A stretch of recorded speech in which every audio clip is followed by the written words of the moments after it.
Alright guys, we compiled a brand new list of graded comics, and is it time to buy? I don't know, we'll find out. Stay tuned.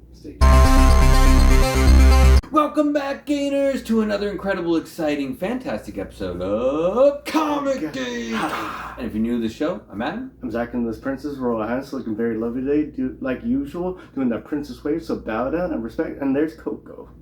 And she made the show.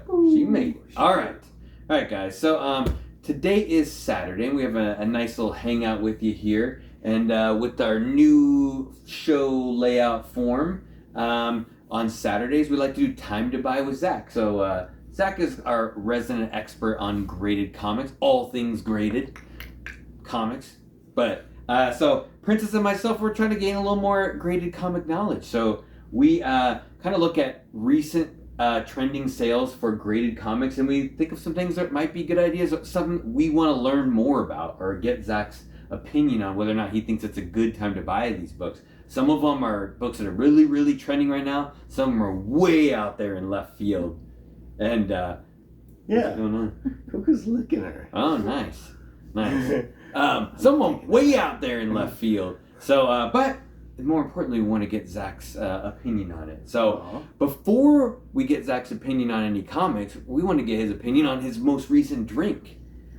It's iced tea, guys. It's raspberry iced tea. In a stein. I already drank an energy drink today. I'm so tired, but I'm not supposed to drink two. So we're going to do some raspberry tea. It says in the Bible. Crystal Light. Don't drink two energy drinks. It's delicious. Is it delicious? Delicious and nutritious. And it prevents me from drinking alcohol, so cheers. It is good. Alright guys, so we got a nice list compiled that all randomly turn out to be Marvel. So we'll call this a Marvel, Time to Buy Marvel list, which is always exciting. We're sort of a Marvel family around here, but we do like our DC. There's some and we like Image, we like other stuff, but Marvel, we tend to lean towards Marvel. But in this leaning, we will start off with and I think the first three books are books I picked, and then Princess got the last two. So we'll save the two best for last. So we have, starting out this list, we have Web of Spider-Man 118 from 1994. This is one of my all-time favorite books, and I'm so happy that I finally got a copy of it. This is Stephen Butler and Terry Kavanagh is the creative group on this book. What is important about this? It's the first appearance of Ben Reilly as the Scarlet Spider, which is, I think, one of the coolest renditions of Spider-Man of all time. Mm-hmm. Just an awesome book altogether.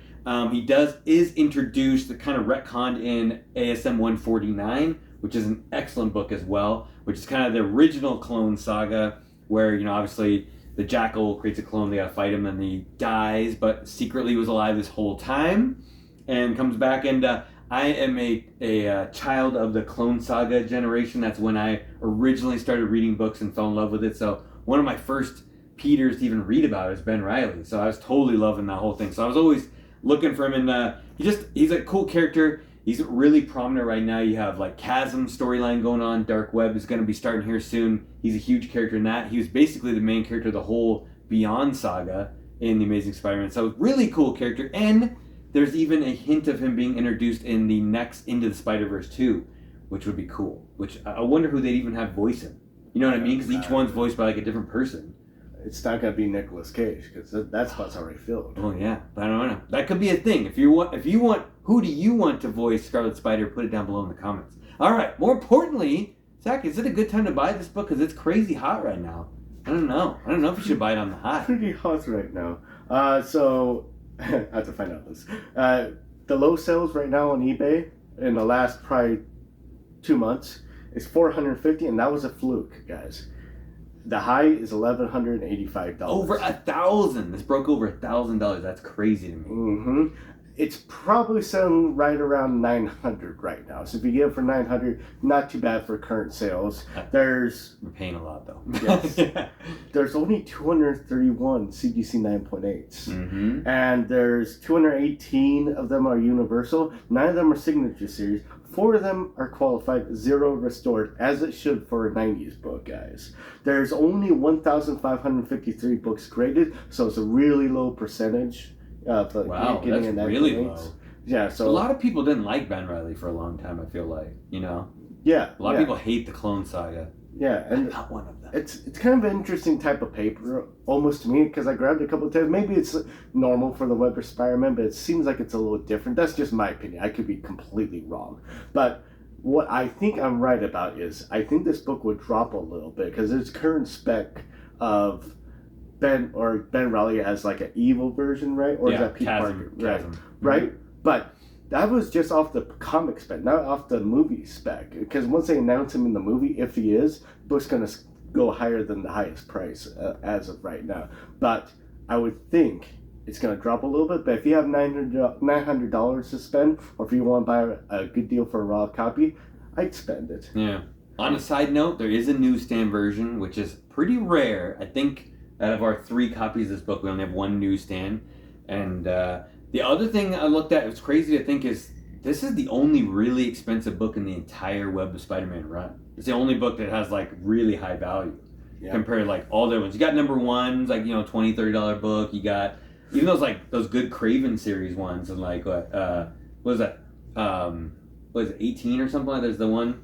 Death of Craven, those are like, solid books, but none of them have any value. Not too high. So it's crazy this is the one book that's expensive. Yeah, it's like the artists and writers, like, hey, you're doing kind of a bad job. We're going to send you to the Web of Spider-Man.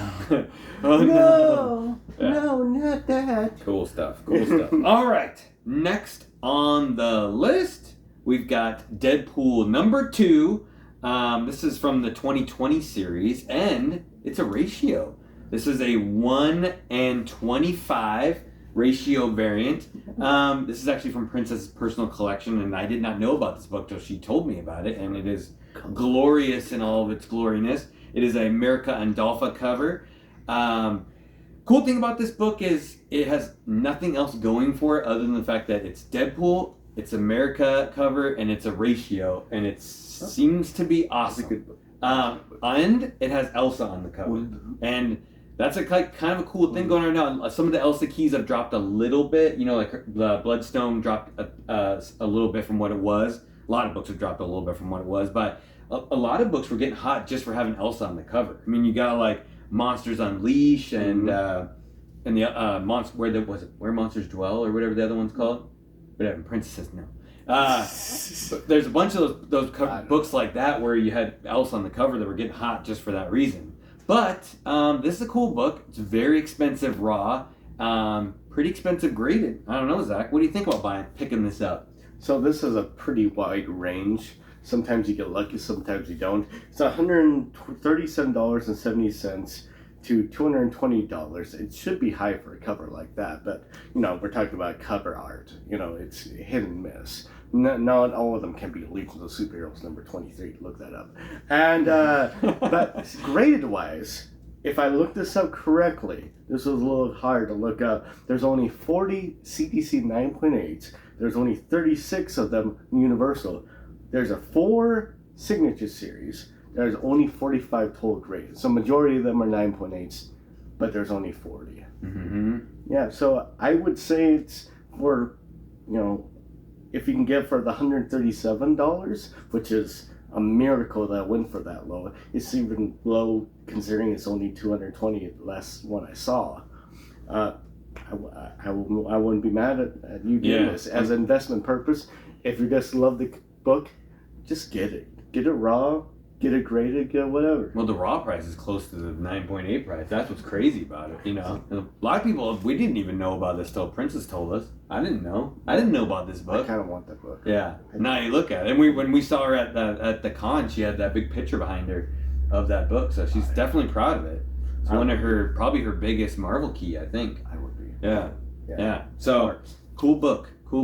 The more you know. Mm-hmm. All right. Next up on the list, and this book is scorching hot right now, so I wanted to get Zach's thoughts on it because this is an interesting book. You have Marvel Superheroes Secret Wars number 8, 1984, Mike Zeck, Jim Shooter goodness, the 8th book in the first Marvel crossover series. Fantastic cover, ridiculously cool cover. It's iconic to me. I remember seeing this when I was a kid, and I'm like, I need this book in my life. And fortunately enough, we've all come across it. I think I'll have a copy of it. But this is significance of the book is the origin of the black suit, which is I think really important with everything going on. And as a little side note, it's also second appearance of Julia Carpenter.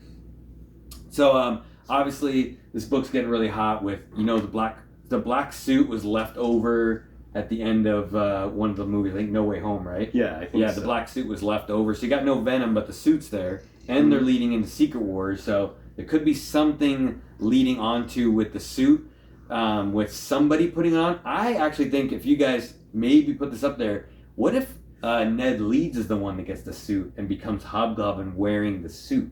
That'd be kind of way out there, but it'd be how would he else kind of turn bad, you know? Yeah. You know, instead of Spider-Man getting the suit, I don't know if I'm going to be mad about that. I'm just throwing that out there. That might be a little bit. Princess doesn't like that idea. It's like that's crazy idea. It's possible. But I'm just amazed how expensive it is. I remember when we got this book and it was like $150, and Zach was like, you can have it. We'll have to trade for it. And I was like looking at them like 9.0s are selling for like $400 now. I'm like, what the heck is going on? Crazy time. So I don't know, Zach. Is it a good time to buy this book, or is it maybe you should wait a little bit? Well, current sells for 9.8. That's direct edition with the Black Spider-Man head on there. Is, from what I can tell, $749.99 to $850. There's 4 10s. Whoa. 10.0s. There's 23 9.9s. 22 of them are Universal. One of them Signature Series. There's 5,749 CGC 9.8s. There's 4,674 of them Universal. 1,058 Signature Series. 6 qualified, 8 restored. I'm disappointed. 8 restored. Really easy to color in that cover. Oh, there's 23,399 total graded. It's crazy. But that would only be 25% of the run 9.8s, which is a little high, but not too bad. Mm-hmm. This one's kind of tough because I started collecting when the ASM 252 was the hotter book of all of them, and now it's the Secret Wars number 8, I would say. I think the book's going to drop a little bit, but I don't think it's going to drop much. You don't think so? I don't think it's going to drop much. It's hard to say. It's one of those iconic ones. Once it gets up there, it might stay up there. Yeah, I think it just kind of like, hey, really, what's the first appearance of Black costume? If we're talking about the costume, and indirectly the first appearance of Venom, it's Secret Wars number 8, technically. 252 is great because it's pretty much close to it too. Our timeline is before, but in the Marvel timeline, Secret Wars 8 is before. Yeah, however you want to look at it. And you can consider those there's like 4 great covers to go after for the black suit, and this is one of them. If you like Venom, you're gonna have to get this book, so there's always gonna be demand. So I probably wait a little bit, let it drop a little bit, and then buy it. But yeah, if you buy this book, it's always gonna go up. Yeah, it's always gonna go up. Yeah, it's a double whammy right now. You got the black suit and Secret Wars, like making all those books go expensive. Yeah. I never thought Secret Wars 1 would get hot, and that like as hot as it is, and that book's expensive right now. And I just picked one up. Yay! All right. Okay. Oh, you did too? This is what you. You picked up 5? Or no? 4? 4? Oh, she got one of those. No, she's taking that one too. Doubling up. Yeah, we're losing too many books. All right, that's what you all been waiting for. What was Princess's choices for Zach? She went out there, so got some good ones. So starting out, we have Thor number 1. This is from 2014. Says the Jane Foster cover, but Princess wanted to know how Zach felt about the Scotty Young variant, because you know how Princess does those Scotty Youngs. Obviously, this is covered by Scotty Young and Jason Aaron's story, but this is the 3rd cameo and first cover of Jane Foster as Thor. So this book is obviously iconic because Jane Foster's as Thor on the cover, even though she's not even in the story until issue 3, right? Yeah. Issue 3 is when she actually like is in there. But it's a hot book. It's definitely taken a huge dive where Princess recently found regular cover A for $10 somewhere. Probably shouldn't have happened.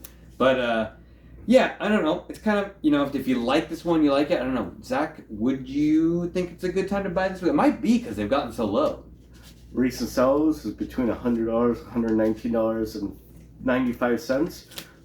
For the Scotty Young version, there's only 170 CGC 9.8s. 130 of them are Universal, 40 of them are Signature Series. There's only 227 total graded. That's low.